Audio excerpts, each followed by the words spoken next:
Bienvenidos a una charla que hemos cambiado de formato. Digamos, todas las hacíamos en el salón de actos y está, pues, dándole un poco más de charla, de estar más cerca, pues hemos intentado hacerlo en una aula, pues, no sé si son de 70 y, bueno, y nos han traído algunas sillas más.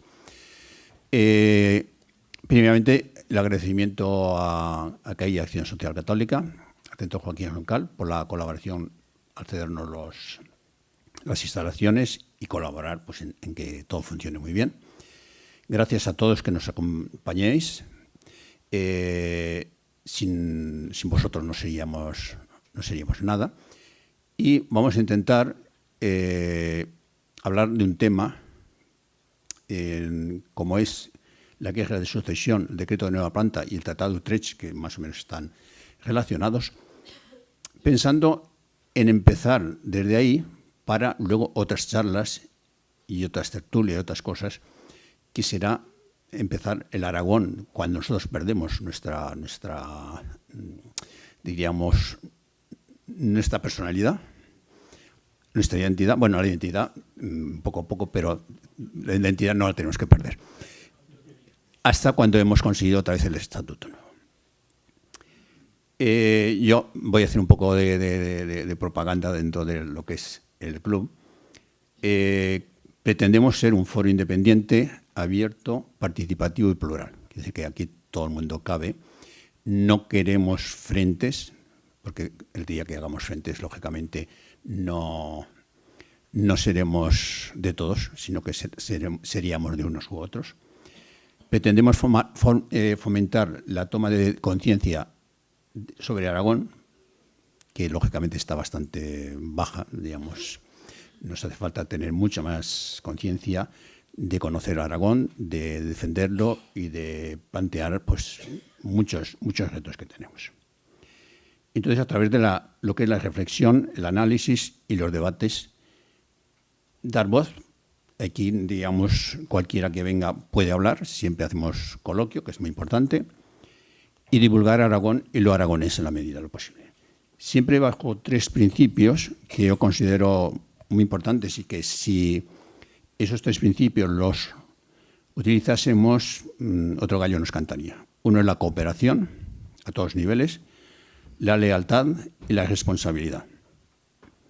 Lógicamente necesitamos socios que se incorporen para trabajar, porque nosotros, digamos, todos que trabajamos en esta labor es desinteresadamente, y simpatizantes. Nosotros cada vez tenemos más simpatizantes, tenemos cada vez más personas que vienen a participar en nuestros actos. Cuando pongo España el reino más joven de la península, no es ninguna provocación. Yo considero que España, como persona jurídica, es a partir de las Cortes de Cádiz, de la llamada PEPA. Y muchas veces cuando hablamos de España tendríamos que hablar de la corona de Castilla, y cuando hablamos a lo mejor de Cataluña tendríamos que hablar del condado de Barcelona. Si no se pretende hacer ninguna manipulación, pues no pasa nada. Pero hay veces que lo que se pretende es cambiar las cosas, y entonces, pues, las manipulaciones, para aquella persona que no es capaz de darse cuenta un poquito más de lo que son las palabras en sí mismo, pues puede dar engaños. En cuanto al idioma del catalán, muchas veces dicen, hombre, hay un escrito en catalán. Sí, el catalán surge en el siglo XX con Pompeu Fabra, y antes se hablaba, pues, una serie de maneras de hablar, porque, digamos, el habla sí que es natural de la zona. Lo que es el idioma es algo artificial, que lógicamente tiene sus ventajas. No, con esto no quiero decir que no. Y a partir de aquí, pues, vamos a hacer un repaso pequeño para situarnos de las diferentes épocas de la Casa de Aragón. No vamos a citar a Torres Reyes, ni mucho menos. Aragón, como todos los condados y toda la parte norte digamos, la parte que toca al Pirineo, pertenecía, digamos, al a los carlovingios, a Carlomagno, ¿no? Nosotros nos independizamos del reino de Navarra, de Pamplona, mejor dicho, que después sería el reino de Navarra, con Ramiro I. Luego tenemos Alfonso I, que ya muchas veces no se tiene en cuenta, ya estuvo casado con doña Urraca, la cual era reina de Castilla y de León y toda esa zona, pero eran dos reinos separados totalmente, no tenía nada que ver. Ese matrimonio no fue bien, prácticamente, y acabó cada uno por su cuenta, ¿no? Alfonso I tuvo, pues, quizá una cosa que no era muy positiva, era dejar, en su testamento, dejar a las órdenes militares el reino, ¿no? Los nobles, los ricos hombres, las personas que en ese momento controlaban, digamos, el Aragón, no estuvieron de acuerdo, y lo que hicieron es sacar del monasterio a su hermano Ramiro, que luego sería Ramiro II el monje, casarlo con una viuda que había tenido cuatro hijos y llevaba, me parece, 8 años de viuda, y de ahí nace doña Petronila. ¿Él qué hace? Tan pronto como puede coger y irse otra vez al monasterio, se marcha. Él sigue de rey hasta cuando se muere, el rey de Aragón es él, y entonces lo que busca es un compromiso para su hija, que lo encuentra en Berenguer IV, Ramón Berenguer IV, que ejercerá digamos, no de rey, porque no es rey, sino que es el príncipe de los aragoneses durante ese tiempo. Todas las conquistas que va a hacer Berenguer IV las va a hacer en nombre del reino de Aragón, y para saber si son en nombre del reino de Aragón o no, está en función de si se le aplica, digamos, el fuero jaqués y la moneda jaquesa. Después ya seguirá su hijo Alfonso II, que en un principio le pusieron el nombre de Ramón, y que doña Petronila pues no le gustó, este no es nombre de rey, ¿no? Y entonces le cambió el nombre de Ramón por el de Alfonso, en honor a su tío Alfonso I el Batallador. Tenemos otro momento que, y a partir, digamos, del condado, que nos incorporamos, se unen condado y reino de Aragón, es cuando nosotros podemos decir Casa de Aragón-Barcelona, porque era el condado de Barcelona. Eso de Cataluña vendrá después, y además está un poco difuso en qué momento se puede considerar que aparece Cataluña. Yo no he sido capaz, nadie, de darme un detalle muy concreto, ¿no?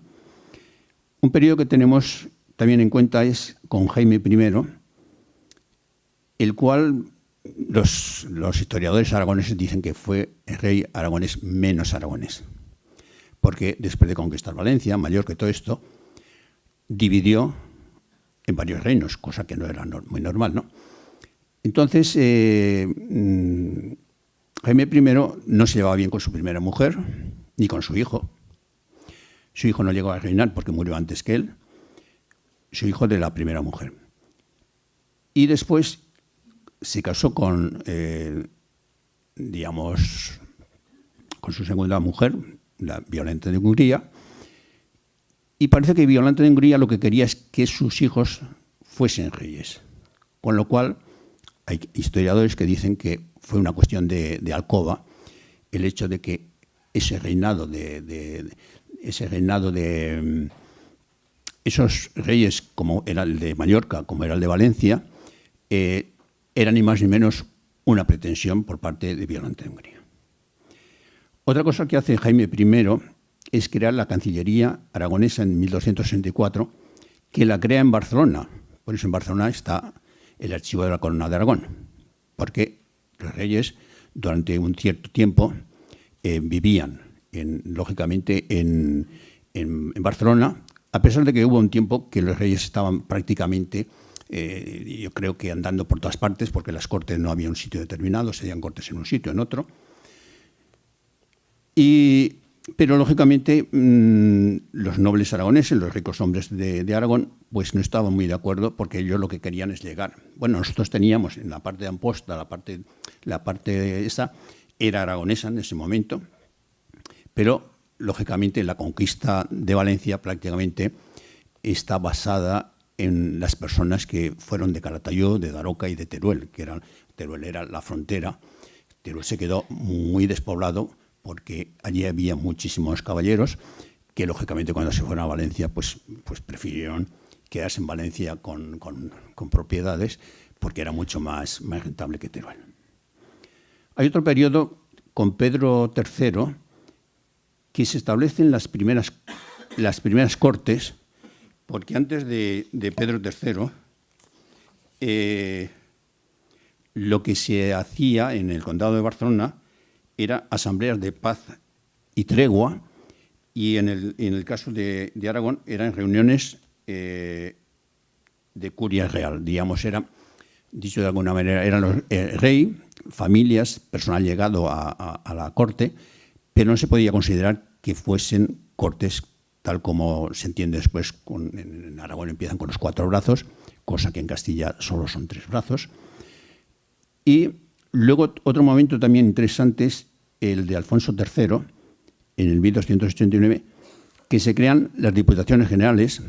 Aquí sería la Diputación General, en Valencia sería lo que se llama la Generalitat, o en Cataluña, que así, lo que voy a decir no es muy ortodoxo, pero no dejaban de ser que una delegación de Hacienda del rey.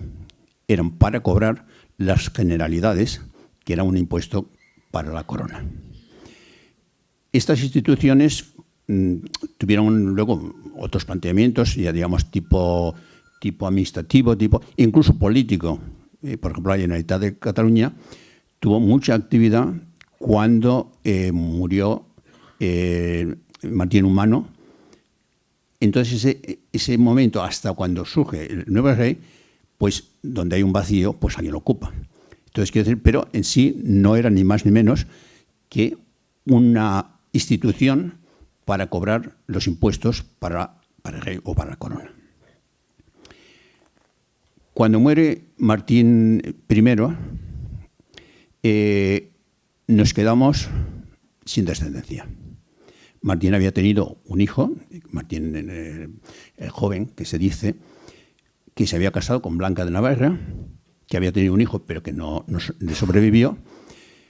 Tenía un hijo natural, Fabrique, pero ese hijo, tal como estaba en ese momento, que había la teoría, el que no tiene que nacer no tiene que heredar, a pesar de que algunos hijos naturales de algunos reyes llegan a ser arzobispos, virreyes y otras cosas. Pero bueno, eso ya es un tema aparte. Entonces, cuando muere Martín I, hay un dilema. Y el dilema es, hay 2 alternativas. Una alternativa sería la que se hacía casi siempre, era ir a un enfrentamiento militar, pero ahí yo creo que, contando por una parte con el Papa Luna que intervino, pero también con el Justicia Mayor y también con el, y esto lo digo porque me llega más de cerca, Gil Ruiz del Liori, que era el señor de Cascante Teruel, pues hicieron que no se llegase a ese extremo. Hubo la Concordia de Alcañiz, después el compromiso de Caspe. No vamos a explicarlo porque nos alargaríamos. Y surge Fernando I, Trastámara. Ahí sí que hay un momento en que Cataluña no está de acuerdo porque su candidato era el conde de Urgel.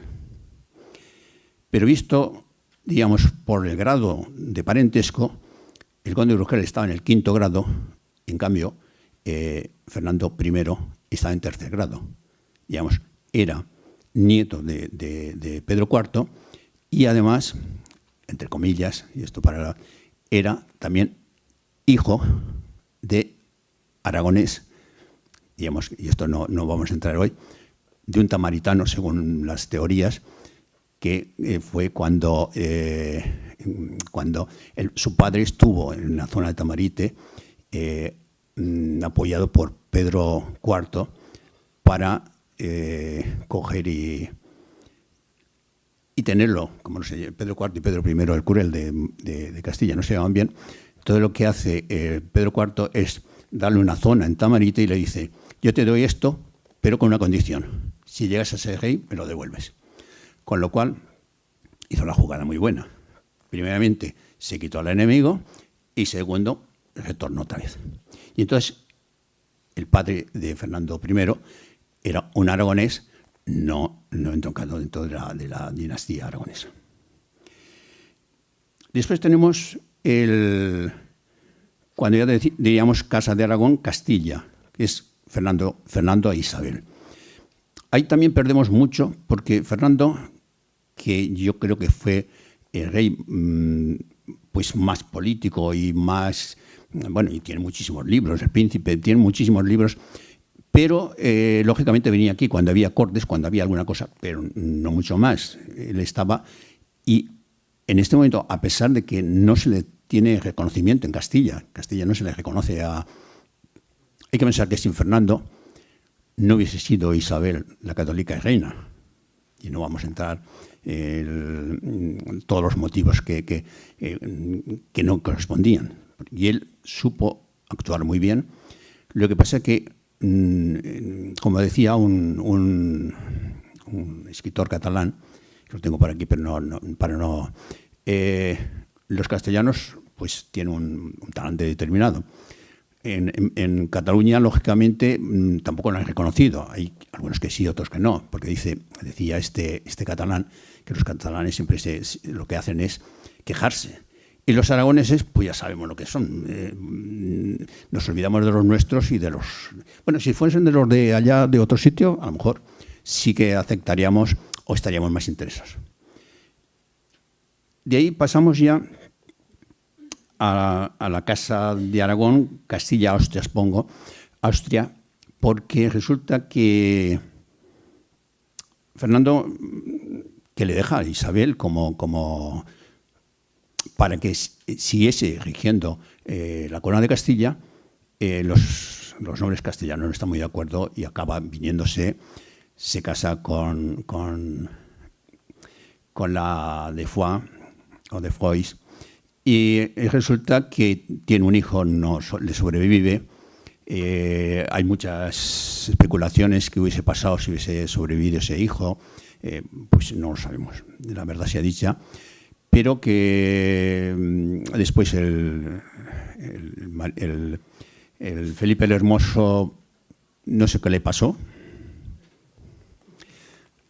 y luego volvió otra vez, lógicamente. Yo creo que Fernando, que venía también de los Trastámara, de toda esa línea, se encontraba muy bien allá en Valladolid y se fue otra vez para allá, y diríamos que todo aquello que podía haber sido el reino de Aragón pues desapareció en sí. Y ya cuando ya entramos en la materia que vamos a hablar hoy, entonces Felipe, cuando ya llega Carlos II y muere sin descendencia, pues se tiene que buscar una alternativa. Y es lo que vamos nosotros ahora a hablar más en profundidad.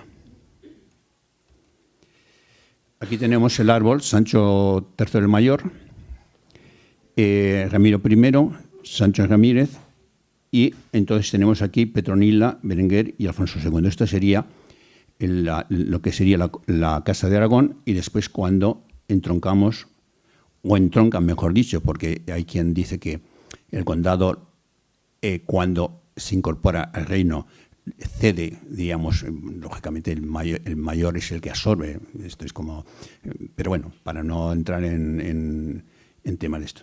Y luego aquí tenemos ya los diferentes, tenemos Petronila, Alfonso II, y hasta cuando llegamos a Martín I, y ya nos incorporamos, ya entran los Trastámara, y aquí serían los Trastámara. Entonces Juan I es el que nacería, diríamos, en Aragón, casado con Leonor de Aragón, que sería la hija de Pedro IV, y que, lógicamente, nos lleva hasta Fernando el Católico y Juana la Loca, que en ningún momento llega a reinar aquí en Aragón. Aquí tenemos los Austrias, pero no se ve muy bien. Quizá luego tengamos que entrar entraremos a comentarlo más tarde. Carlos II estaba pues muy fastidiado. Yo creo que los reyes, como se casaban entre primos, entre tíos y sobrinas, estaban pues bastante fastidiados. Y ya llegó un momento en que Luis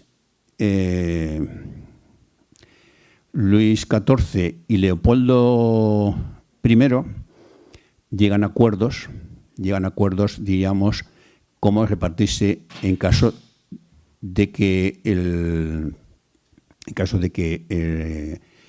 no tuviese descendencia Carlos II, y luego de alguna manera esperaban de que aquello fuese para ellos. Pero Leopoldo I no se fía y, digamos, estos son secretos, no lo hacen, digamos, públicamente. Leopoldo I lo que hace es entrar en contacto con Gran Bretaña y con las Provincias Unidas, que ni más ni menos es lo que nosotros le decimos Holanda ahora, que había sido española, pero después se independizaron, y eso es muy largo. Y de alguna manera lo que optaron o lo que querían es que fuese para los austrias, digamos, Leopoldo o sus descendientes. Pero Inglaterra y Holanda, que serían en este caso las Provincias Unidas, lo que querían jugar no querían ni un imperio hispano-austriaco, ni tampoco franco-hispano. Ellos lo que querían es, para no perder poder, que estuviese la cosa ahí bastante dudosa. Ellos lo que querían es dividir para vencer, ¿no? Carlos II busca o cree que lo más oportuno sería legar al nieto de Leopoldo I. Y le lega, pero muere un año antes que él, con lo cual todo aquello que habían dado se le fue al garete. Pero también se pretende heredar al archiduque Carlos, que luego será el archiduque Carlos, pero Leopoldo I lo bloquea porque dice que lógicamente, una de las condiciones es que tiene que coger y no aceptar, digamos, la herencia del Imperio Alemán. Y entonces pues dicen que no. Con lo cual no hay muchas salidas. Digamos, han probado todas las salidas y ya nos encontramos. Aquí tenemos al José de Baviera, José Fernando de Baviera, que sería el que quería que heredase Carlos II. Aquí tenemos a Felipe V, que es el que al final consiguió. Y aquí los dos hijos de Leopoldo, pero que no eran con la mujer, con la de Austria, sino que eran con Leonor de Neuburgo, que fue el emperador José I, y el archiduque Carlos, que es el que comentaremos, pues, que andó por aquí, por estas tierras, y que fue bastante liada la cosa entre unos y otros. Entonces, la guerra de sucesión lo tenemos que ver como un conflicto internacional. Nosotros estábamos aquí tan felices y nos vino los unos por aquí, los otros por allá. Entonces, por una parte estaba Castilla y Francia frente a Gran Bretaña y Holanda, que formaron la Gran Alianza. Se sumaron Prusia, la mayoría de los príncipes alemanes, Portugal e incluso el Papa Clemente XI. Duró desde el 1701 hasta el 1713. La guerra duró hasta el 1715. Pero hay que tener en cuenta que cuando José I muere, el príncipe Carlos, o el que luego sería Carlos VI, lógicamente abandona, se va al cargo que lógicamente le había dejado su hermano. Los ingleses o los de Gran Bretaña lo que hacen es lo siguiente, dicen, aquí lo tenemos mal, porque tú date cuenta, a ver si apoyamos nosotros ahora a estos y creamos una potencia, y esto se vuelve contra nosotros. Entonces lo que hacen automáticamente, que llega este caso, es negociar, diríamos, la princesa Ana y demás con el Felipe V, lo que se llamaría el Tratado de Utrecht, que luego lo comentaremos así por encima. Entonces, ¿qué problemas hay? Lo vamos a ir viendo un poquito. Pues que hay unos intereses extranjeros, hay un problema de aquí, y aquí todo nos viene dado de fuera. Nos viene dado de fuera, unas veces, yo creo que siempre perdiendo, y especialmente Aragón, como veremos. Aquí tenemos un mapa que vemos en este color. Aquí es la zona, diríamos, de los que apoyan a Francia, a Felipe V y a Castilla. Baviera le apoya, y prácticamente todo lo demás es, salvo todo esto más oscuro, es lo que perdimos un montón de cosas. Entonces, en un principio parecía que la Gran Alianza era la ganadora, cosa que quizá hubiese sido si no se hubiese dado el hecho así. Entonces, en principio, tenemos dos personas que alegan derechos de sucesión. Una parte es Luis XIV, de la Casa de Borbón, y por otra parte Leopoldo I del Sacro Imperio Romano Germánico, de la Casa de Habsburgo. La Casa de Habsburgo eran todos los que estaban, bueno, el propio Carlos II. Quien más derechos tendría sería el gran delfín de Francia, Luis XV. Tenía más derecho porque su madre, María Teresa de Austria, era mayor que la de Carlos II, y su abuela, Ana, que luego haremos una vuelta porque me lo he saltado, para ver por qué se casa, diríamos, su abuela Ana con Luis XIII, pero habían renunciado a sus derechos sucesorios a la corona, por ellas y por sus descendientes, porque lógicamente aquí no sale, les habían dado en dote $500,000 de coronas de oro. Entonces, quiere decir que no tenían derecho en ese sentido. Pero por otra parte tenemos al príncipe Carlos, para entendernos, que es el Carlos de Austria, que no tenía, sus derechos eran menores, primeramente porque ya no podía ir a su madre no era de la corona española o de la corona de Castilla, sino que era su abuela, que quedaba mucho más lejos, ¿no? Con lo cual, el derecho en sí ahí está muy dudoso. Lo que hace, lógicamente, Carlos II es hacer un testamento que se dice que el cardenal Portocarrero influyó, pero es que visto lo visto es que tampoco tenía muchas opciones, porque lo que quería no podía, lo que podía no quería, y entonces había unas cláusulas que no se cumplieron, pero no se cumplieron porque también al entrar en guerra se rompía todo, y era el respeto al derecho y a las instituciones de todos los distintos reinos. Dicho de alguna manera, el Felipe V, y digo Felipe V para no liarnos mucho más, lo que tenía sí, no, de Aragón era cuarto, porque teníamos un Felipe menos. Entonces, en el 1700 es coronado en Versalles como Felipe V de Castilla y Felipe IV de Aragón. Ya hemos dicho que el reino de España no existe, por eso decíamos antes, no por nada, ningún concepto de esto.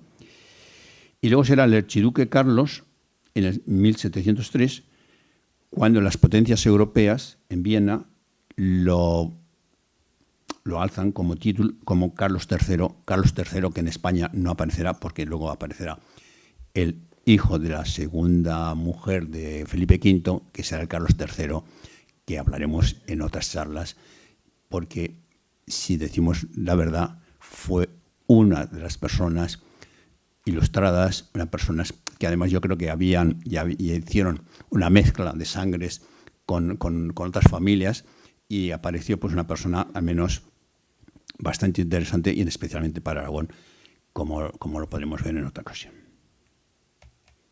Perdón. Aquí tenemos al pobre Carlos II, el hechizado, el pobre. Aquí se apreciaba mucho en la corona de Aragón, y se apreciaba mucho porque el hombre no se metía en nada, nos dejaba hacer. Y eso pues ya es un paso importante. Aquí seguimos viendo lo mismo que hemos visto antes, familias. Y entonces tenemos a Felipe de Anjou y Aragón. Entonces, él vino aquí a Aragón, vino a Zaragoza, estuvo del 16 al 20 de septiembre de 1701, juró los fueros en la SEO, en la Catedral de San Salvador. Al año siguiente se celebraron Cortes, él se tuvo que ir a Italia y fue su mujer, María Luisa de Saboya, quien presidió. Hay que pensar que cuando viene aquí Felipe V tenía 17 años y su mujer tenía 3 años menos. Quiere decir que cuando celebran estas Cortes, la reina, hasta luego Miguel, la reina María Luisa tenía 15 añitos. Yo supongo que la pobrecilla, viendo a aquellos señores caballeros y clérigos y de todo que había, supongo que estaría escuchando allí y diciendo, bueno, ¿dónde me he metido yo, no? Entonces, de aquella de sucesión en el reino de Aragón no es comparable, lógicamente, ni con Valencia ni con Cataluña. Cataluña hablaremos un poco con más extensión. Y en Aragón sí que había unos agravios.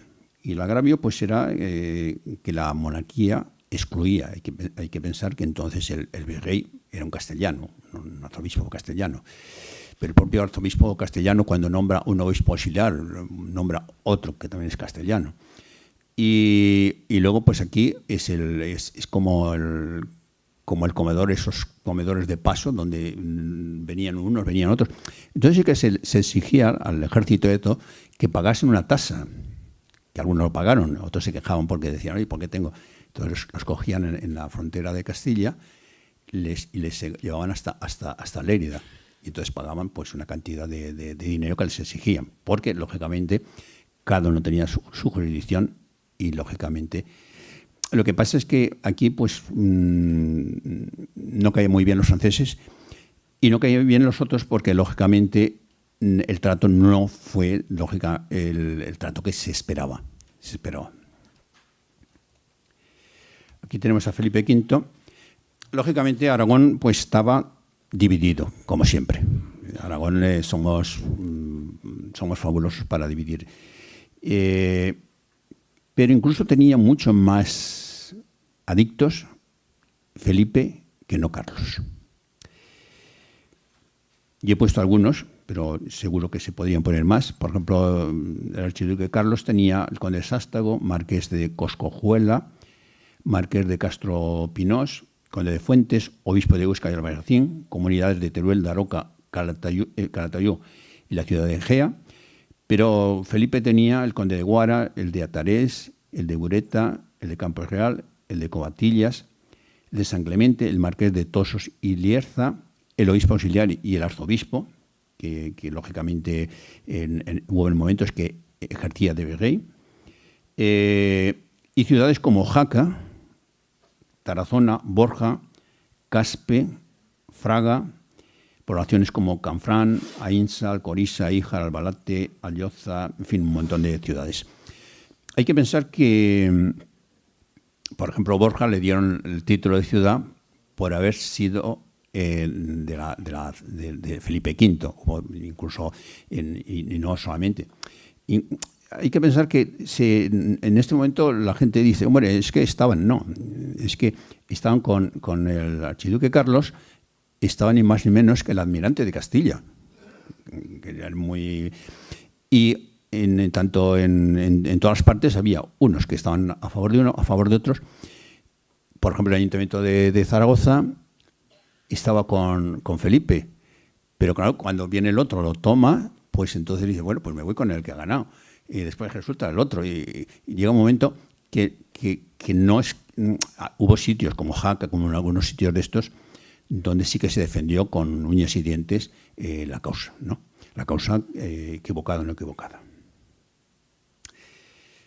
Entonces, cuando hay una expresión que dice que cuando el mal viene de Almansa a todos alcanza, la batalla que fue muy dura y que lógicamente fue la de Almansa. Almansa ahora pertenece a Albacete, pero entonces pertenecía a lo que era la Corona de Aragón, porque Albacete es una provincia que le fue quitando a las diferentes de todos y hicieron una provincia artificial, ¿no? Entonces fue el final. Hay que pensar que cuando llegaron los carlistas a Valencia, pues lo tenían muy fácil porque no tenían los pocos de esto que tenían, se los habían mandado para Cádiz y nada, entraron como Pedro por su casa. Pero fue al revés, cuando vinieron los de Felipe V, pues los otros se fueron para Barcelona. Que era aquello, pues entraron, incluso muchos no entraron porque, como luego comentaremos algo también de Valencia, lógicamente no les apetecía entrar porque no eran así muy bien recibidos, ¿no? La verdad sea dicha es que perdimos, en principio, y a lo mejor podríamos mirar, incluso perderíamos más, el Reino de Nápoles, el Ducado de Milán, los Países Bajos, Cerdeña, que acabaron para el Carlos. Y Gibraltar y Menorca fueron cedidos a Gran Bretaña. Menorca se recuperó en el Tratado de Amiens en 1802 y, lógicamente, lo que sí que está claro es que desaparece la Corona de Aragón y todas sus instituciones. El decreto de nueva planta, que les habrán dado una hoja y si a alguno le falta alguna hoja, igual queda por aquí alguna. Es muy duro para Aragón. Es duro primeramente porque nosotros si veíamos, Aragón ya fue cediendo. Aragón ya pues cede cuando el rey ya no se queda aquí, o cede cuando ya se va a Valladolid. Y entonces él tenía las instituciones, pero claro, es un palo. Por una parte, cesan a la justicia y a su tribunal. Cesan a las Cortes y a la Diputación General. El virrey es sustituido por un capitán general que además preside la audiencia. El Consejo de Aragón desaparece como tal, incorporándose al Consejo de Castilla. Esto, lógicamente, es duro. Es duro porque hay que pensar que si lee uno el primer decreto, pues bueno, nosotros nos incorporan a Castilla por derecho de conquista, y lo dice muy bien el decreto, y además es así. Empieza a contribuir a los gastos de la corona. Y aquí sí que voy a hacer un salto porque no he seguido el guión y entonces es más fácil. Voy a comentar un poco lo que se llama el memorial secreto del conde duque Olivares, que lógicamente dicen algunos que no es que fuese secreto, es que a lo mejor es falso, porque se fecha en 1624 y aparece en 1788 publicado, es decir que lógicamente yo creo que esto aparece porque les interesa justificar un poco a Felipe V todo lo que había hecho. Entonces dice: tenga vuestra majestad por el negocio más importante de su monarquía el hacerse rey de España. Quiero decir, señor, que no se contente vuestra majestad con ser rey de Portugal, de Aragón, de Valencia, conde de Barcelona, sino que trabaje y piense con consejo, mandado y secreto, por reducir estos reinos de que se compone España al estilo y leyes de Castilla, sin ninguna diferencia, si vuestra majestad lo alcanza, será el príncipe más poderoso del mundo. Esto más o menos es lo que hizo Felipe V, con lo cual yo creo que es una justificación. Cogen y dicen, bueno, mira, esto ya lo decía el conde duque de Olivares, y es una justificación más o menos. Pero hay otra cosa que quiero yo enlazarlo un poco, porque en este momento, si viésemos la historia, veríamos que la vamos repitiendo. La historia la vamos repitiendo. Aragón, la corona de Aragón, no contribuía al rey, el rey que había.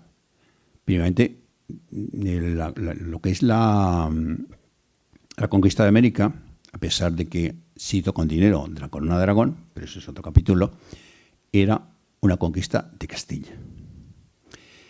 Entonces Castilla, lógicamente, recibía dinero, recibía oro y tal. No nos fue tan bien. Quizá a lo mejor si no hubiésemos recibido ese oro nos hubiese sido mucho mejor, porque hubiésemos conseguido el espabilarnos en otras cosas. Y luego teníamos también Amberes, que era un sitio, hay quien dice que Amberes daba más dinero que incluso lo que eran el nuevo mundo, que se decía. Entonces no necesitaban dinero porque tenían recursos. Pero llega un momento que las cosas se ve que no van tan bien y surge lo que se llama unión de armas. Piden dinero para ayudar pues a las constantes guerras que estaban haciendo, ¿no? Y piden dinero. El rey era Felipe IV, y hacen unas cortes en Aragón, en Barbastro, las cortes de Aragón en Barbastro. Las de Valencia las hacen en Monzón y las de Cataluña las hacen en Barcelona. Pero de lo que pidieron a lo que les dieron, pues no tenían ni idea, porque la verdad sea dicha, es que le dieron muy poco dinero. Pero aquí entramos en otro conflicto, y es que, y voy a decir España, para entendernos, en España hablamos en conjunto tanto Castilla como Aragón, estamos pues siempre un poco enfrentados con los franceses. Y llega un momento en que se pretende, lógicamente, llevar a la zona de Gerona y por ahí, pues tropas para defenderse de los franceses, para defenderse más que otra cosa. Y ahí hay un problema. Además, un problema además muy curioso, pero triste, como pasa con todas esas partes históricas. Y es que, lógicamente, la gente que, además, quien tenía, porque entonces el ejército, hay que pensar que el alojamiento se lo daban los particulares. Y no es que se lo daban los particulares, es que se lo daban los que menos recursos tenían. Porque los señores y los de esto, pues, y la iglesia y eso estaban exentos, ¿no? Entonces hay un verdadero enfrentamiento. Primeramente porque se quejan los trabajadores, los campesinos se quejan, y lo que hacen esos señores Es decir, la culpa la tiene el virrey, la culpa la tiene el rey. Incluso se llegan a cargar algún alguacil. Hay enfrentamientos entre el ejército y lo que llegó a llamarse la guerra de los segadores. Y entonces, ¿qué pasó? Que no llegó hasta ese extremo. Llegaron a cargarse al conde de Santa Coloma, que era el virrey de Cataluña. El tema era fuerte. Y entonces, Cataluña fue la primera república que hizo, 1640. Ahora ya llevamos la cuarta, pero bueno, la primera, 1640. ¿Qué es lo que hizo entonces Pau Clarís? Pau Clarís, que los que son de Barcelona pues lo asocian siempre a una calle, ¿no? Pues pedir ayuda a los franceses, pedir ejército a los franceses. Los franceses, que ya estaba entonces Richelieu, que lo hemos visto todos en los dibujos, en los mosqueteros y tal, pues dijo, bueno, pues yo os voy a ayudar, pero os voy a poner condiciones. Entonces, cogen y llegan a aceptar, le dan el título de conde de Barcelona a Luis XIII y lo aceptan como el rey de Cataluña, siendo el enemigo, lógicamente, del rey de España, o el rey de las coronas hispanas, con lo cual el enfrentamiento que había entre Luis XIII y Felipe IV de España nos vamos a entender, nos entendemos ya, Cataluña se pone en contra de su propio rey. Claro, esto se pone la cosa difícil. Lógicamente llega un momento en que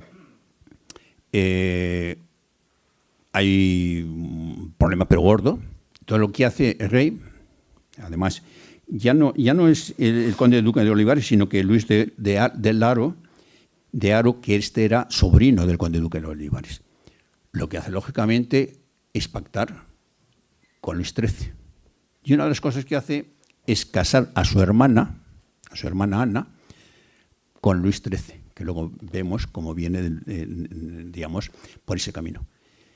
Y una cosa triste, porque esta sí que es triste, a ceder la parte francesa, lo que es el Rosellón, lo que es el Conflent, Vallespir y parte de Cerdeña, para que, lógicamente, el rey de Francia dejase Cataluña libre y no apoyase a Cataluña como estaba en ese momento. Quiere decir que cuando nosotros vemos que se perdió eso, tenemos que comprender que se perdió, lógicamente, porque hubo una traición en un principio.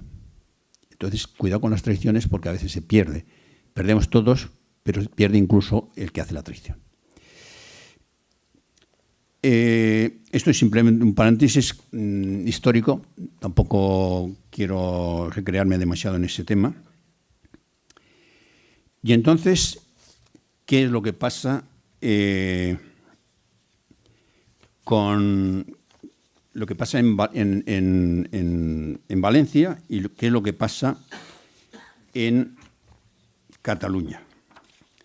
En Valencia, lógicamente, también hay otra cosa muy parecida. Está el Juan Bautista Basset, que este es un carlista. Bueno, un carlista, cuidado, los carlistas no es un carlista, sino que es uno de los que apoya austracista de Austria, porque cuidado que los carlistas son otra cosa. Entonces este señor hace una cosa también muy inteligente, parecido a lo de Cataluña. Enfrenta a los campesinos con el rey, no con los señores, con el rey, digamos, con Felipe V. Y entonces, ¿qué hace Felipe V? Pues, lógicamente, pues es muy fácil. Oye, este es muy malo, este es el culpable de todo. En fin, que eso es tan habitual que nos suena a música celestial, ¿no? ¿Qué es lo que pasa? Pues cuando llega Carlos a Valencia, que jura los fueros y tal, coge y dice... Porque lo primero que hace es no pagarles a los señores.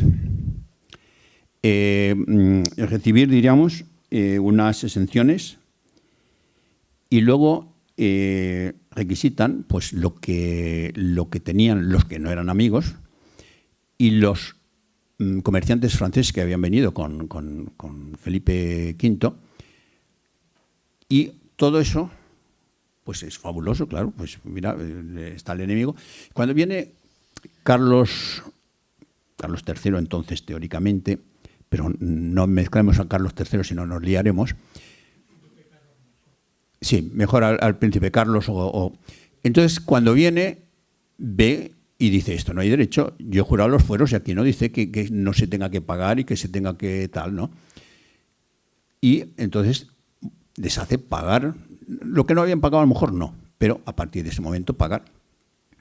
Y este señor Basset, que era de Alboraya, un pueblo donde hay muy buena chufas,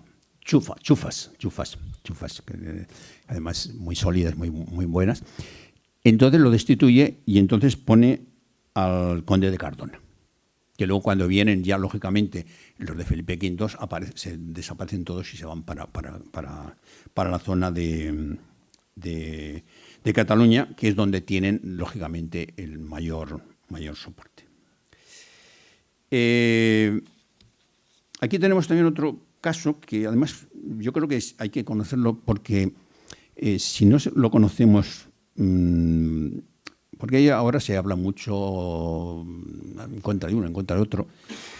Después de leerte todo y de estudiarlo, llega un momento que dices, es que no estoy con ninguno. Me parece que todos nos hicieron muchas jugadas, pero bueno. Es el Pacto de Génova, que además había por aquí alguno que me decía, tienes que hablar del Pacto de Génova del 1705. Entonces, los británicos, lo que quieren aliados. Y entonces aprovechan a un comerciante de aguardiente, que no vamos a citar su nombre, el que negocie. Y entonces quieren negociar, pero claro, las instituciones estaban entonces en manos de Felipe V, ¿no? Y le piden que negocie. Lo que hacen, lógicamente, no encuentran a nadie, pero sí que encuentran a unos vigatans, que son los de Vic, para entendernos, porque si no, que uno es un noble, Antonio Peguera, y otro, un abogado, Domingo Pereira, que entonces lo que hacen es decir, bueno, aquí, lógicamente, podéis estar con nosotros vamos a ser los que vamos a funcionar muy bien. Y llegan al pacto que el acuerdo más o menos, así resumido, se publica el 20 de junio de 1705 por Peguera y Parera en nombre del Principado de Cataluña. No sé, parece ser que sí que había burgueses y había nobles que sí que estaban en esa línea, pero tampoco tenían mucho más que, bueno, la representación de esos señores. Y entonces se comprometen a desembarcar en las costas españolas 8.000 soldados de infantería, 2.000 de caballería de la Gran Alianza, lógicamente, que hemos hablado, y entregar 12.000 fusiles con su correspondiente munición, porque claro, si mandan fusiles, no mandan munición, no hemos hecho nada, para armar a las fuerzas catalanas. Que Cataluña se incorpora a la Gran Alianza. Y esto hay que tenerlo en cuenta porque, lógicamente, Cataluña salió muy bien, y hay que reconocerlo, ya no nos hubiese gustado a nosotros salir también. Y hay un historiador inglés que hace más o menos, hace una explicación de esto. Dice, la rebelión catalana de 1705 no fue espontánea ni popular en su origen, sino expresaba los objetivos políticos de la clase dirigente. Barcelona albergaba una élite urbana cohesionada, producto de la mezcla de la oligarquía de Barcelona con la aristocracia tradicional, y consolidada gracias al renacimiento de la economía catalana a partir del decenio de 1680. A su vez, esta generó los ambiciosos proyectos de los abogados Narcís Feliu de Penja, cuyo llamamiento a una reorientación del comercio catalán que tenía que apartarse de los mercados tradicionales del Mediterráneo para dirigirse hacia América. Reflejaba la participación creciente de un comercio colonial y se basaba fundamentalmente no en la industria de Barcelona, dominada por un régimen gremial, sino en los productos exportables del sector rural y en las pequeñas ciudades de la costa. Para la élite catalana, la guerra de sucesión era una oportunidad de explotar la posición de Cataluña y de vender su alianza al mejor postor. La guerra de 1705 no fue una mera defensa de los fueros, sino estaba dirigida a servir a los intereses de la élite comerciante catalana, deseosa de promover a Barcelona como la capital de los negocios de España, un centro de comercio libre, una nueva metrópoli de comercio colonial y de iniciativas económicas. No trataban de conseguir la secesión de Cataluña ni el desmembramiento de España. Al contrario, luchaban por incorporar el modelo catalán a una España unida y liberada del dominio de Francia. Quiero decir, yo como es un historiador inglés, pues en principio me puede parecer bastante más razonable que... Entonces, en Valencia, lógicamente, casi todos los nobles están con Felipe V. La verdad sea dicha que hay que pensar que desde el día que está la batalla de Almansa hasta cuando hacen el decreto de nueva planta, que le afecta, lógicamente, a Valencia y a Aragón, ha pasado 2 meses. Hay que pensar que eso es casi impensable, ¿no? Es muy poco tiempo, ¿no? Cuando llega Felipe V llega por la parte de Vascongadas, viene a Madrid, lógicamente lo proclaman rey, viene aquí a Zaragoza, lógicamente pues jura los fueros, hacen fiestas, está todo muy bien, todos muy contentos. Se va a Lérida también allí jura, luego rejura, o mejor dicho, vuelve otra vez a confirmar en Barcelona. Y en Barcelona están muy contentos porque hay dos cosas que le van muy bien. Una de ellas es que constituye o autoriza una zona franca.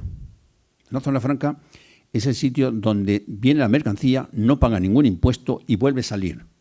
Incluso se puede elaborar o se puede producir cosas en esa zona, con lo cual eso es una gozada, porque claro, cuando tú tienes que pagar y eso le va muy bien. Y otra cosa que les permite el operar con América.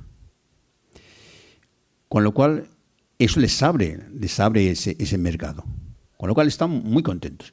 Y no es que están tan contentos, sino que en ningún momento, ni en Valencia, ni aquí en Aragón, ni en ninguna parte, hablan de cargarse los fueros. Felipe V no habla de eso. Otra cosa es que yo estoy convencido de que sí que venía, porque el propio su abuelo le decía, recuerda de dónde vienes. Que él y su séquito, porque chaval de esas edades yo creo que no tendría toma de decisiones, sí que querían llegar a ese extremo que se llegó, pero que no se hubiese llegado a ese extremo si las cosas no hubiesen salido por unos conductos, y él aprovechó la oportunidad. Hay que pensar que en Barcelona se crean unos regimientos de dragones y de varios regimientos, y alguno de ellos va a estar, incluso llegan a defender a Felipe V, concretamente en alguna de las batallas que ya le seguían los del príncipe Carlos. Y hay que pensar que su guardia pretoriana era dirigida por catalanes. Es decir, que hay una serie de personajes que no viene al caso de citar. Con lo cual, entre el 1702 y 1703, porque hasta el 1705 es toda una calma. Lógicamente está Felipe V, está gobernando, pues el personal está más o menos contento.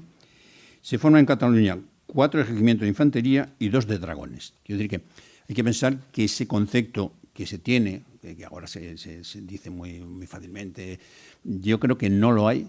Lo que pasa que sí que creo que apostaron por el que pensaban que iba a ganar y luego no ganaron.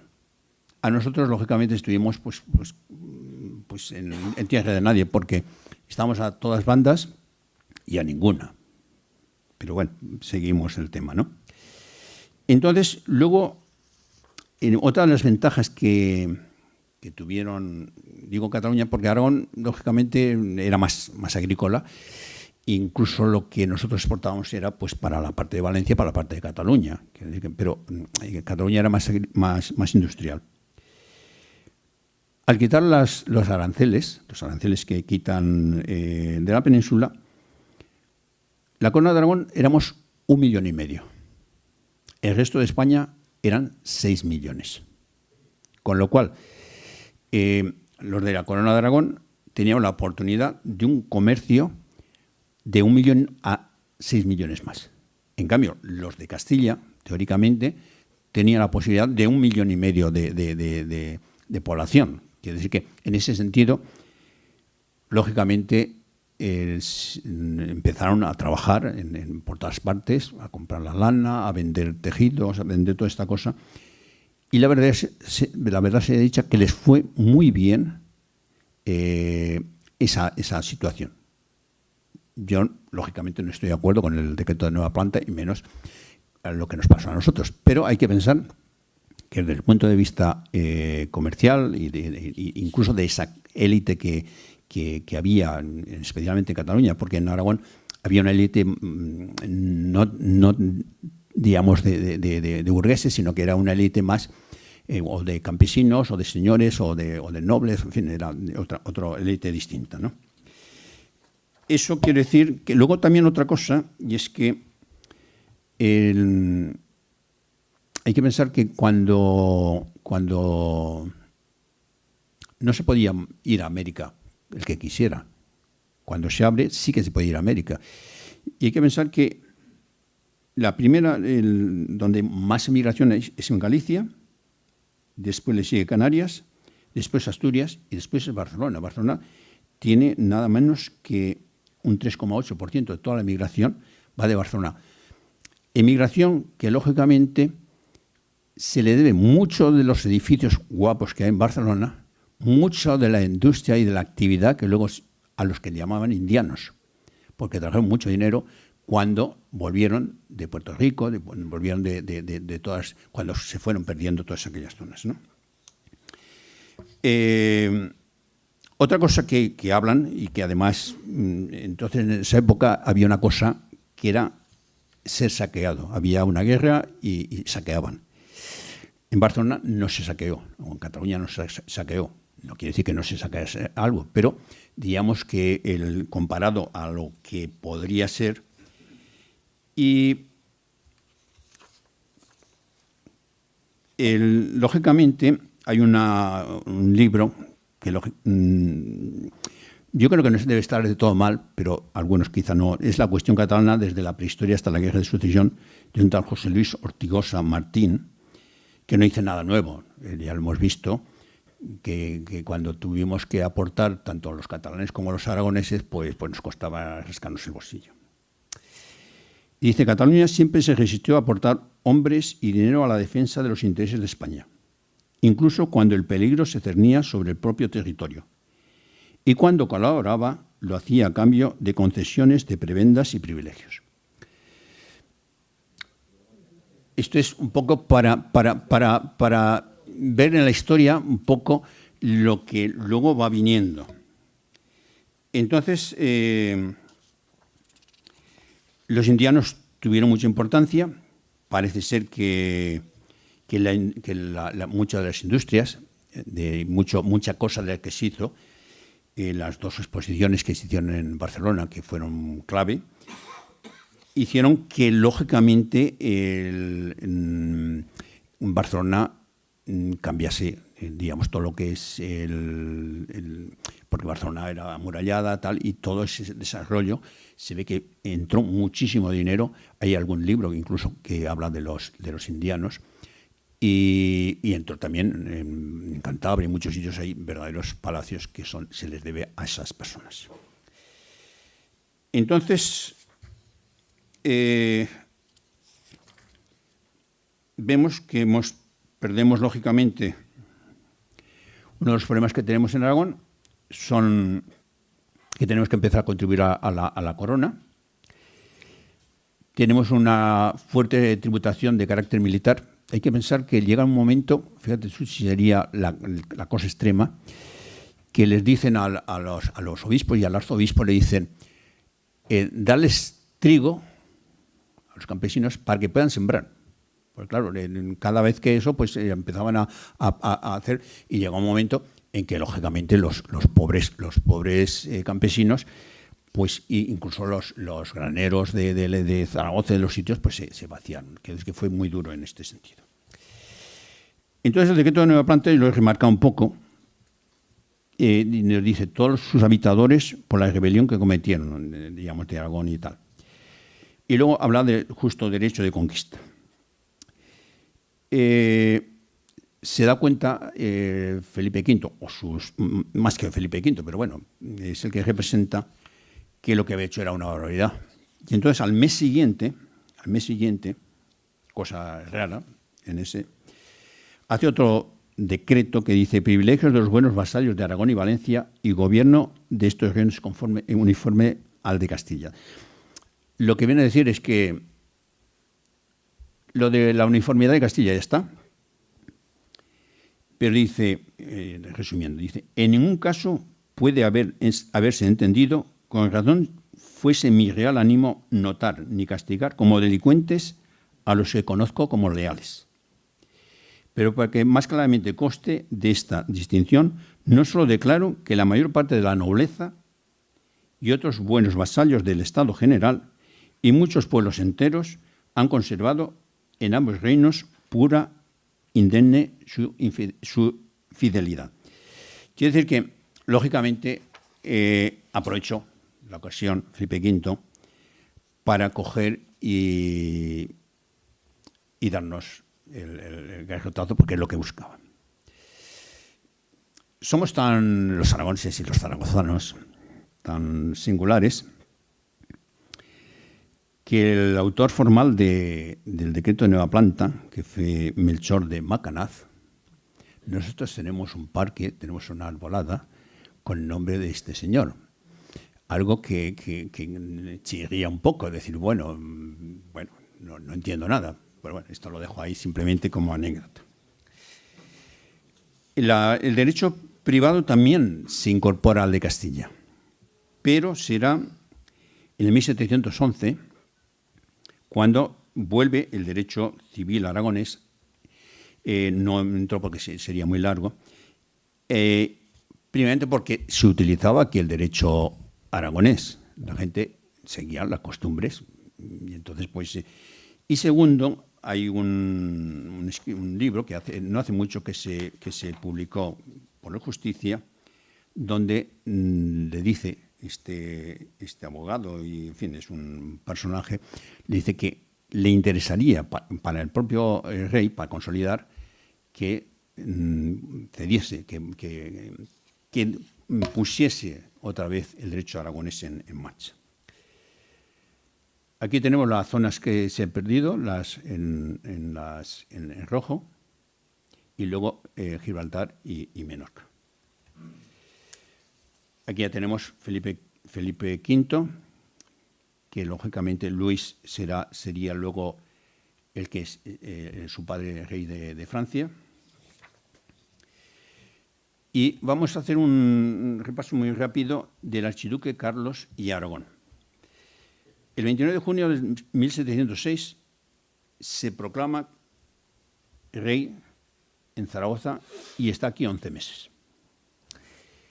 Luego tenemos una batalla dura, pero ya después del decreto de la Nueva Planta, que es la batalla de Torrero, el barranco ese de la muerte, donde 20.000 soldados de Felipe V y 23.000 de Carlos Al final gana Carlos.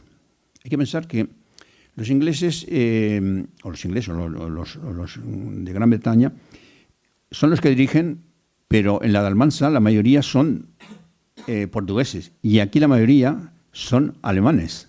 Es decir, que hay que pensar que ellos dirigen, pero luego los que dan la cara. Entonces Carlos se queda 4 meses, entra en Zaragoza y restituye los fueros y costumbres abolidos por Felipe V. Pero, lógicamente, esto pues no duró mucho porque ya en el mismo año, en 12 de diciembre, viene Felipe V, incluso ya viene con su hijo Luis y se pasa aquí una temporada, cosa que no es muy normal, se pasa una temporada porque él reconoce que tiene que estar bien y que tampoco se han portado tan mal. Pero bueno, lo primero yo te doy la espinilla y después ya te pediré perdón. Y de aquí ya pasamos al Tratado de Utrecht, que a mí yo diría que es una bajada de pantalones, porque lo único que se consigue de todo esto es que se mantenga la religión católica tanto en Menorca como en Gibraltar. Y entonces consiguen con el tratado lo que pretendía ya Gran Bretaña antes, con lo cual es fabuloso. Uno de ellos es que nunca puedan los reinos de España y Francia unirse bajo un mismo dominio ni ser un mismo rey de ambas monarquías.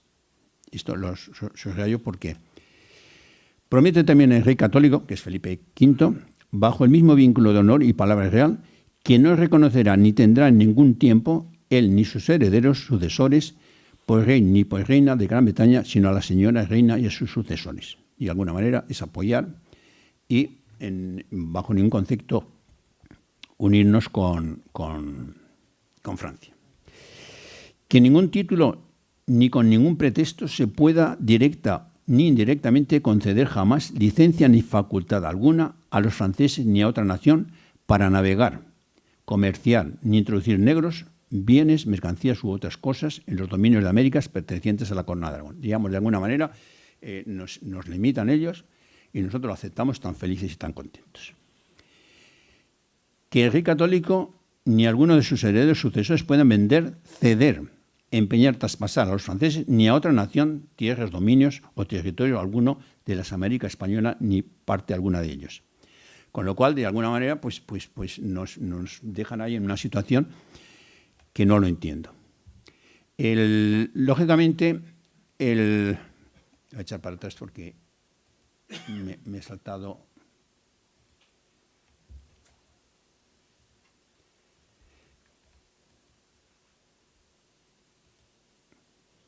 Lo que piden ellos es que se les dé un plazo de 30 años para traficar con los negros.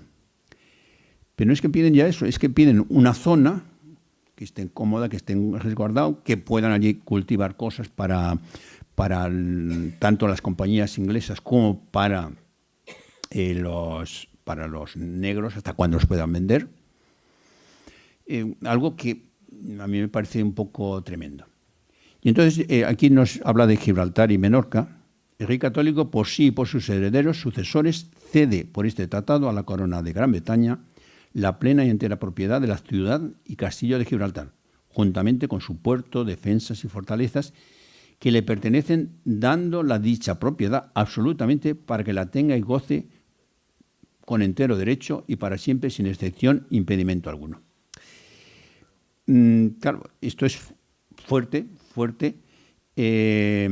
Luego, además, dice que se pueda comprar a dinero de contado en tierra de España, circunvecina, las provisiones y demás cosas necesarias para el uso de las tropas de presidio de los vecinos u de las naves que surtan en el puerto. Lo único que no permite es que vengan moros o judíos, salvo que vengan para comerciar. Aquí tenemos a Gibraltar. Y luego de Menorca, para cortar porque ya vamos muy mal de tiempo, el rey católico por sí y por sus herederos cede también a la corona de Gran Bretaña toda la isla de Menorca, traspasándola para siempre todo el derecho y pleno dominio sobre la isla. Aquí tenemos Menorca, y luego aquí nos habla de la introducción de negros en diversas partes de los dominios de Su Majestad, lo que llaman asiento de negros, que lógicamente a mí me parece pues bueno, yo creo que consiguieron con el tratado lo que no consiguieron con lo otro. Y luego vino el Tratado de Viena. Hubo un tratado en Londres porque el rey había firmado pero no quería cumplir, y en ese tratado de Londres lo que hacen es poner cantidad de fuerzas y demás en caso de que no cumpliese. Y el Tratado de Viena lo único que hace, por una parte, Carlos VI, que ya heredado de su hermano, lo que hace es cederle todas esas posesiones que habíamos comentado, reconocer la soberanía de Felipe V y, lógicamente, más o menos, no te preocupes, es consolidar esto. Y acabamos, porque esto ha sido muy largo. ¿Qué es lo que pretende la organización política borbónica? Objetivos: reforzar el papel del monarca mediante la centralización. Con una organización de Estado central, secretario de Estado, la Corte Suprema, que es el Consejo de Castilla, las Cortes del Reino. Territorial, un modelo administrativo de provincias, Aragón pasaba a ser una provincia, gobernadas por un capitán general, que además era el presidente de la audiencia, y administrada por un intendente y los municipios por un corregidor. Dicho de alguna manera, tener todo el poder, legislativo, ejecutivo y judicial. Y eso lo consiguió, primeramente, porque las carambolas que había, pues permitieron. ¿Cosas positivas o negativas? Yo no voy a entrar en eso, y ahí es donde tenemos que entrar en el debate para que cada uno pueda preguntar o pueda opinar lo que crea oportuno. Muchas gracias.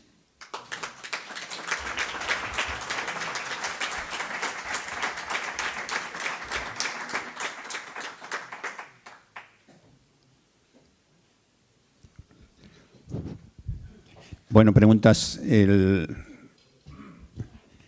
si las sabemos, las contestamos. Ahora pasan el micro porque esto se graba, luego lo subimos para que la gente pueda, el que no haya venido, quien no ha podido venir, pues pueda escucharlo, pueda discrepar de lo que... Sí, gracias. A ver... Acérqueselo un poquito más porque supongo que estará puesto. Sí, ahora sí. Los territorios americanos estos que ha citado, muchas de ellas islas del Caribe, que son verdaderamente almacenamientos de los negreros. Sí. Pero además hay otras cesiones, no sé en qué medida, digamos, a la vez que la Guerra de Sucesión y el Tratado de Utrecht, en el que muchos territorios de toda esa zona pasan a Holanda, como son las Guayanas, como son algunas partes francesas, etcétera, la Luisiana, zonas que teóricamente eran de España, pero no estaban muy colonizadas tampoco, ¿no? ¿Y esto se refleja en algún tratado o es simplemente una ocupación de hecho y una...? Bueno, hay algunas de esas cosas, por ejemplo, en la Guinea española, había unas zonas en América donde estaban en conflicto y entonces nos cedieron la Guinea a cambio porque España no tenía ninguna colonia en África. Entonces nos lo cedieron a cambio de que ellos se quedasen con aquello y eliminar conflictos. Y yo supongo, hay muchísimos tratados, lo que pasa, claro, conocerlos en el fondo, porque en América eran tantos el espacio que había, que la delimitación yo creo que no había, porque hay que pensar que esos países que nos parecen pequeños, en muchos países son más grandes que España. Quiero decir que nosotros, cuando tú miras, dices, jolín. Lo que sí que hubo, España no fue un país de negreros. Y además, lo que pasa es que sí que facilitó en este caso, y los otros, además, el otro día que hablamos de las burbujas, una de las burbujas que hubo fue la de los mares del sur, que eran ni más ni menos que los barcos reales de la compañía esa, que era del Estado de Gran Bretaña, que llevaba un viaje de negros allá al año, muy pocos. Quiero decir que sí que había eso, pero lo que no está tan bien es que cojan, se les ceda el terreno sin pagar ningún impuesto, se les facilite todo. Claro, es una bajada de pantalones, pero tremenda. Entonces, claro, por ejemplo, Gibraltar, en este momento, es que en este momento le interesa más a muchos personal. Hay una cantidad es un paraíso fiscal que tiene allí sus empresas y a mucho personal que va a trabajar. Con lo cual, yo creo que toda esa cosita de decir Gibraltar español, pues es una manera de decirlo, pero que en el fondo no hay ninguna voluntad tampoco. ¿Más preguntas?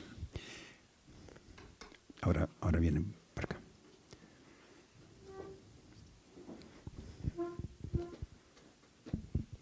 Sí. Hola, ¿qué tal? Hola, buenas tardes. Buenas tardes. Un par de cuestiones. Dentro de, o sea, yo es que no sé, me está muy sorprendido todo esto lo que sucedió, ¿no? Y evidentemente, viendo ahora, echando la vista atrás, ¿hay constancia de gente en Aragón que se sublevase contra esto que estaba sucediendo? Personajes, poblaciones. Porque bueno, vienen aquí, te quitan los fueros, te quitan las cortes, te quitan todo y no pasa nada. Claro, a ver, los catalanes lo de siempre la pela es la pela, ¿no? Poco podría ser el resumen, muy resumido. Pero aquí en Aragón, ¿no hubo nadie que se sublevara ante esto? Hay que pensar que en Aragón tenemos que agradecer a los juristas que defendieron siempre el tema, al menos lo que es derecho civil. Lo que pasa es que el sistema que organizaban, hay que pensar que te ponían un capitán general, que era además de la audiencia. En los ayuntamientos ya no había el sistema que se sacaba por bolas, sino que era más o menos a dedo. Entonces, claro, de alguna manera fueron incorporando y la lucha en Aragón, por ejemplo, no hubo los ejércitos. En Aragón, en muchas de estas poblaciones, lo que se crearon fueron ejércitos locales para defender a la población. Fueron muy pocos. Pero, claro, enfrentarse, diríamos, a todo un poderoso, pues sí, hombre, supongo que sí que habría personas que no estarían de acuerdo. Pero ¿quién es el guapo que, salvo que sean vinculados a la Iglesia, a algún sitio? Porque la Iglesia, por ejemplo, es de los que no les tocan. Y otros que no les tocan también, que ya lo ponen eso, es a Navarra y a Vascongadas, que les mantienen los fueros, no por nada, porque ellos son Castilla siempre. O nos cuentan ahora cosas, no, ellos son. Y otro sitio es Valdearán, que entonces pertenecía a Aragón, pero claro, Valdearán no tiene un peso como para... Yo creo que sí que habría, y quizá estudiando con mucha profundidad, porque hay varios libros de estos del ostracismo, de todo, pero claro, esos libros hay que leerlos porque mucho personal en este momento lo que está haciendo es creando una nueva historia, una historia que lógicamente a lo mejor es de conveniencia, ¿no? Pero es que es muy difícil, muy difícil. Yo recuerdo en una ocasión conocer a alguna persona que había sido de los torturadores y decían, mira, esta ha sido. ¿Y cómo la familia? ¿Qué va a hacer la familia? ¿Meterse en más conflictos? Porque claro, ahora nosotros lo vemos así. Pero hay que pensar que entonces se dependía mucho eran muy pocos. Además, piensa que en Aragón les faltó tiempo para irse a montarse sus palacios en Madrid, todos los señores importantes, porque al final los principales no quedaron mal de todo. No quedaron mal. Incluso en las cortes que se hacen, las últimas cortes, salvo después en 1800 con Palafox que se reunieron, los nobles están bastante de acuerdo con lo que sería la parte española o la parte castellana, ¿no? Lo que ya no están tan de acuerdo, por ejemplo, las universidades ven más los problemas de la ciudadanía. Incluso los caballeros, pues una de las condiciones que pone es que no se vaya con trajes de oro y de plata y tal, y los caballos que llevan. Quiero decir que cada uno tenía unos intereses muy distintos. Pero sí que está claro que yo creo que aceptaron con resignación, pero es que tampoco creo que tendría muchas posibilidades, porque la población era muy pequeña, el control era muy fácil. Hay que pensar que esto ha pasado hace muchos años, el control cuando es un número pequeño es muy difícil. Sí que hubo una serie de que de alguna manera eran voluntarios, que hicieron de pues un estilo, salvando las distancias, como los maquis, de guerrillas, que claro, esa gente no tenía otra cosa y lo que hacía era pillar lo que podían, y que eran algunos de los ostracistas, algunos pasados del otro bando, pues que habían pasado pero que eran grupos pequeños y que andaban lógicamente, pues por los pueblos, por los campos, escondiéndose y pillando. Y había zonas que sí que había personales, pero idealistas, no sé, idealistas o porque lógicamente era una manera de salvarse, porque claro. Sí, los migueletes. Sí, los migueletes. Sí.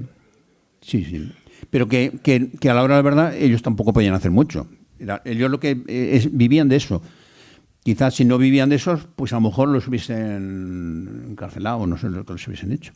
Los migueletes sí, concretamente sí. Pásale. No voy a preguntar nada. No. Porque si no, no terminaremos. No, porque lo graben. Sí, es que...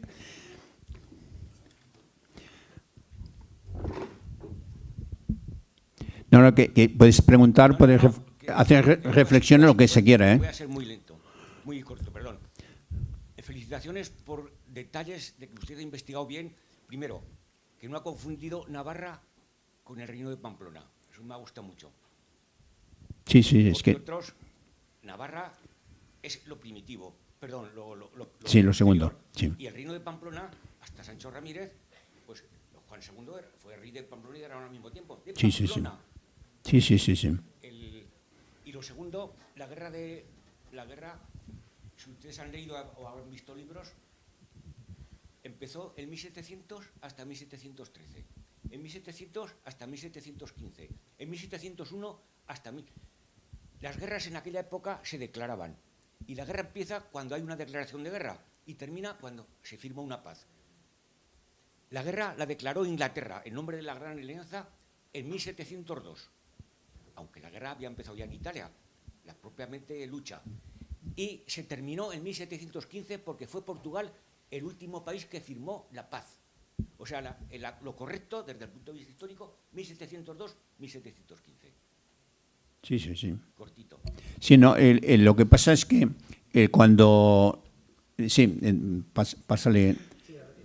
vale. Lo que pasa es que cuando firman el Tratado de Utrecht, de alguna manera quedan reductos, lógicamente, en Cataluña, que en Cataluña, digamos, acaba a final del 1714, y lógicamente el decreto de nueva planta de Cataluña sería al principio del 16. Quiero decir que, igual que a nosotros nos dan en 2 meses, a ellos tardan año y pico en hacerlo.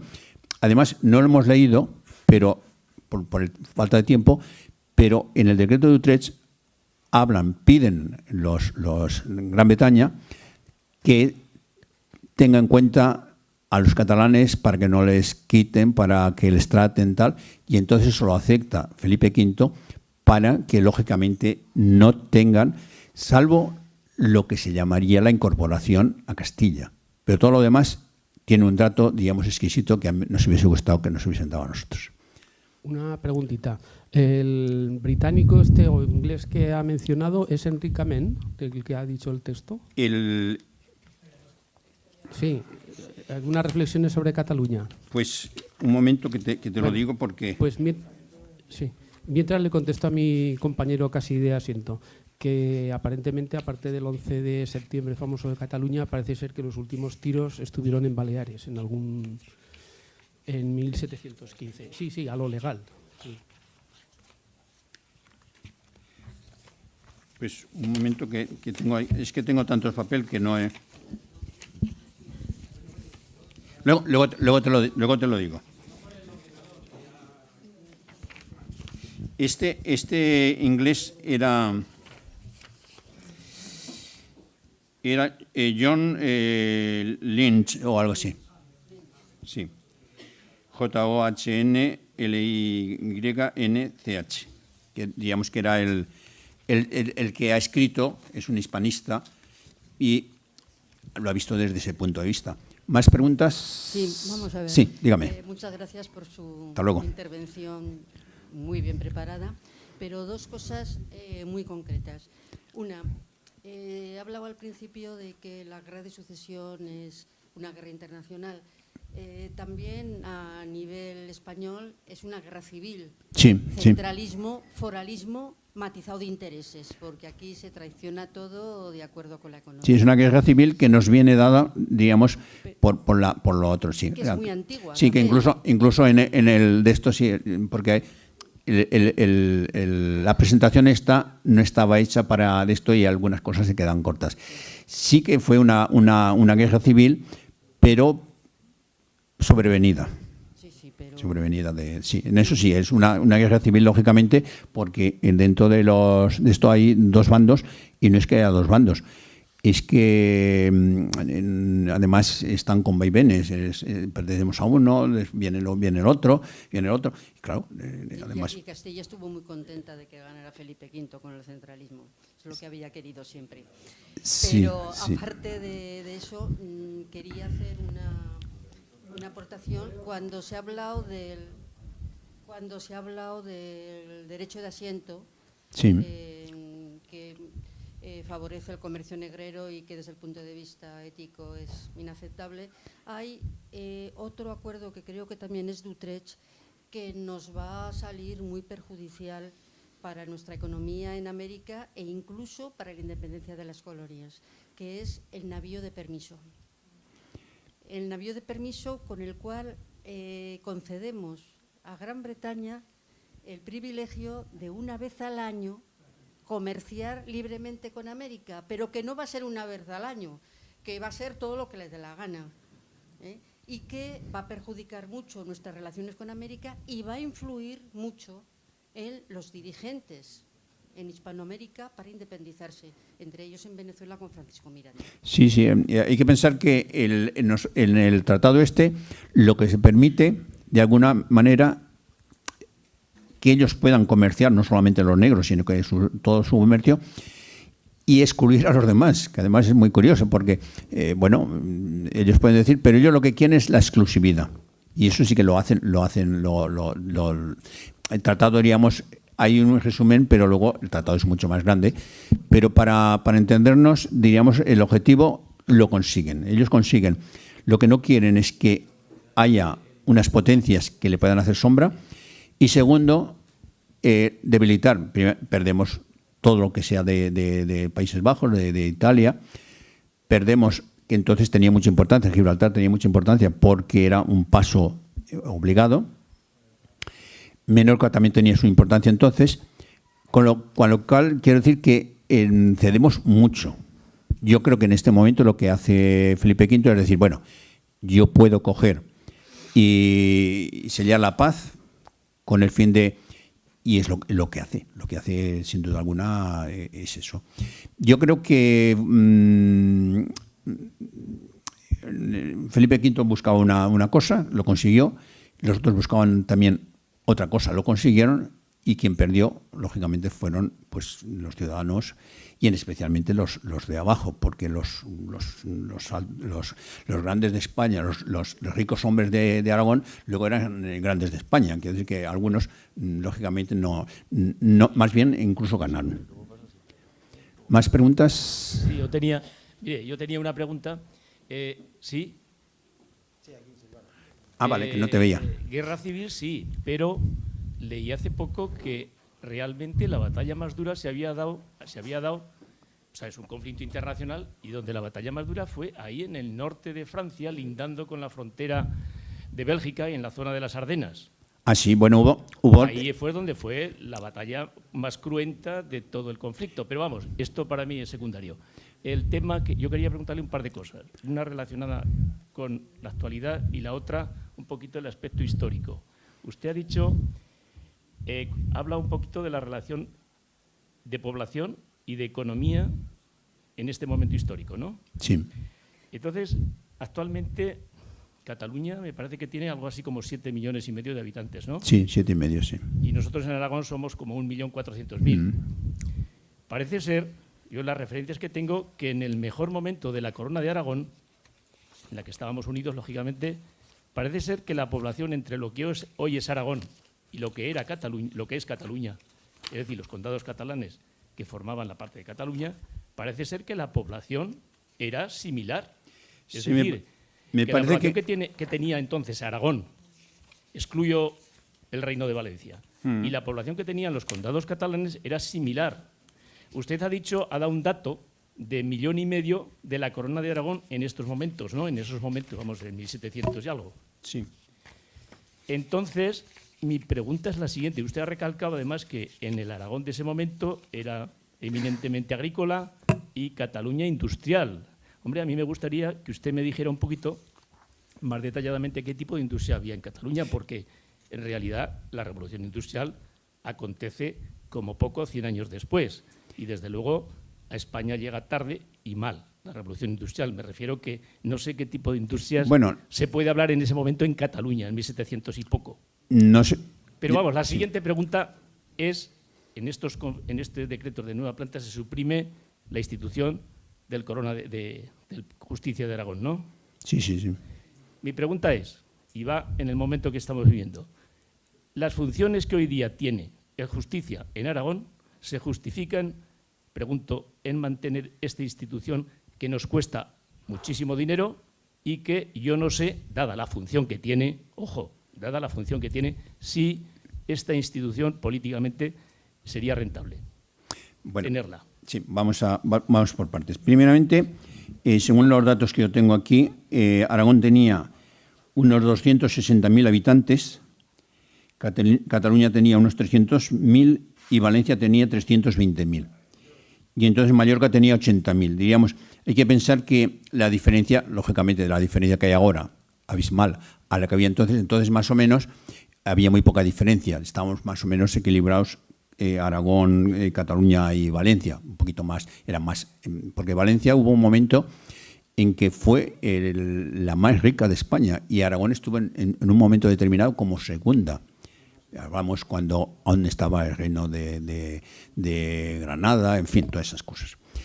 Entonces, respecto a las... Bueno, en cuanto a batallas, hay muchas y se hicieron fuera también de España, ojo, pero ahí ya no entró porque ya con esto tienes que recortar.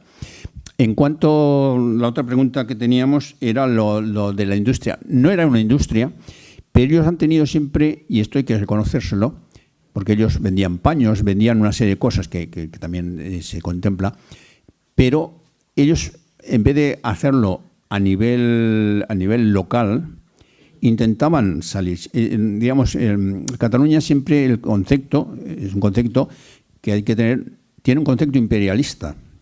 Ellos quieren conquistar. Siempre. Ellos si pueden coger y tienen una tienda y yo puedo poner 2 delegaciones, pues pongo 2 delegaciones. No es la industria, porque la revolución industrial viene después, pero sí que les va muy bien a esos artesanos un poquito más lanzados que los que somos los artesanos de aquí, Y yo creo que sí que podemos decir que le favoreció. Claro, no como podría ser ahora, porque ellos enseguida pusieron delegaciones, compraban la lana fuera. Luego hubo un momento que la lana la preferían, la lana de Australia y demás, porque se ve que era mejor. Querían ellos que no les importase lana, hecho, digamos, tejido hecho, pero sí que les permitiesen el coger e importar digamos, ese proteccionismo lo han tenido siempre. En cuanto a la figura del justicia, cuando surgió la nueva digamos, el nuevo estatuto de Aragón, tenían que buscar, y esto personas lo han dicho personas que estaban en ese momento negociando estas cosas, tenían que buscar una manera de darle acomodo, porque el justicia era la justicia entonces. Y entonces se buscó el acomodo. La figura de justicia es aquella persona que habla en nombre del ciudadano, recaba, digamos, a la administración que sea, a cualquiera de las administraciones, información. Y luego da pues una serie de consejos. De alguna manera, lo que no podríamos hacer nosotros directamente. Es más, moralmente, que no como poder, un poder ejecutivo, un poder judicial. Quiere decir que el justicia lo que no puede hacer es, el justicia, si uno se va a quejar, él va a hacer un informe, va a mandarlo al departamento o del gobierno, o que sea, y a partir de ahí le contestarán y le volverá otra vez a mandar. Pero la figura de lo que era en la Edad Media, lógicamente que no. Pero yo creo que en Aragón necesitamos símbolos, necesitamos tener referencias, y yo creo que es bueno tener una justicia como punto de referencia. ¿Qué nos cuesta? Bueno, todo nos cuesta, y quizá si tuviésemos que mirar, a lo mejor tendríamos que recortar de algún otro sitio más.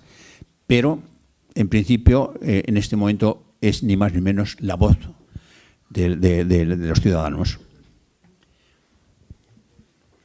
Sí, a ver, sobre esto del justicia, por cierto, felicidades por la conferencia, me ha gustado mucho, creo que ha venido mucha gente. Me alegro que hayan nombrado lo del justicia, porque recuerdo que hubo una encuesta hace 20 años sobre las instituciones de Aragón y era la institución más valorada con diferencia. Y ahora, por lo que veo, está en cuestión. No sé quién es el que está cuestionando el justicia, pero desde luego últimamente la prensa lleva mucho tiempo tratando de poner a la justicia en el disparadero.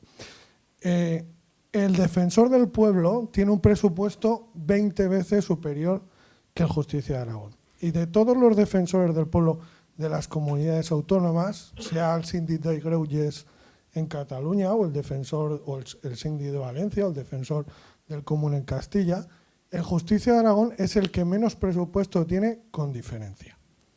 Eso lo quiero decir. Y de los casos, de las recomendaciones que hace en su informe, es de los que más éxito tiene y de los que las instituciones más caso lo hacen. Quiere decirse que, aunque no es vinculante, todos los informes que hace cuando pasa a las administraciones suele tener cierto efecto. Y hay algunos casos concretos, incluso en Zaragoza, en temas de colegios, de comedores escolares. O sea, que es una institución que en realidad se nota en la práctica lo que hace. Otra cosa es, como bien ha dicho Silvano, pues eso, que es una institución histórica, que hay que conservar, pero aparte de eso tiene su practicidad en el Aragón de hoy en día, del 2017. Eso es solo lo que quería decir por el tema de lo de justicia. Vale, la última pregunta, y ya a Mario,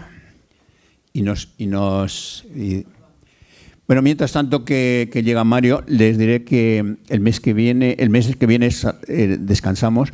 En enero viene José Luis Correal a hablarnos sobre la corona de Aragón, y en febrero les hablaré de un tema polémico, si quiere, pero lo que pretendemos es que haya debate, que es debilidades y fortalezas de Aragón. Y ahí nos vamos a ver un poco las debilidades que puedo ver yo, y que aquí siempre es abierto y cualquiera puede reflexionar y exponer. Quiero decir que siempre dentro del respeto esto es abierto, no, aquí no se pretende, digamos, coartar a nadie. Mario. Gracias por tu exposición. El tema era complicado, complejo y muy amplio. Gracias, Silvano.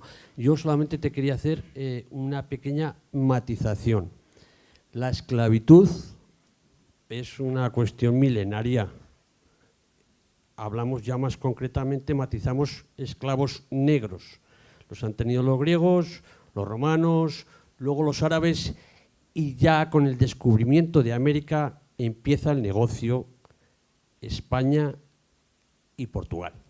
Empezamos en el siglo XVI a traer esclavos de África, de la parte oriental, de la parte occidental africana. Después ya se unen a ese negocio Dinamarca, Gran Bretaña, Francia, Holanda, etc. Quiero decir que ese negocio de esclavos negros, africanos, que comienza en el siglo XVI, se potencia en el XVII, se potencia mucho más en el XVIII. Y viene a colación el tema catalán, que lo hemos tocado un poco, personajes. En el siglo XIX, familias famosas, hemos tenido un vicepresidente de la Unión Europea, Alejo Vidal Quadras, Partido Popular, ahora no está, luego fue a Vox, luego se desfue de Vox, no sé por dónde anda. Bueno, pues su tatarabuelo y su familia, tatarabuelo, bisabuelo, estuvieron 30 años negociando con los negros. Eso les sirvió para ese capital formar una primera banca en Cuba en el siglo XIX, que después exportarían, se marcharían con su rédito a Cataluña, a Barcelona, y crear lo que sería el embrión de Caixa. El Banco Bilbao, ahora ya sabemos que es BBVA.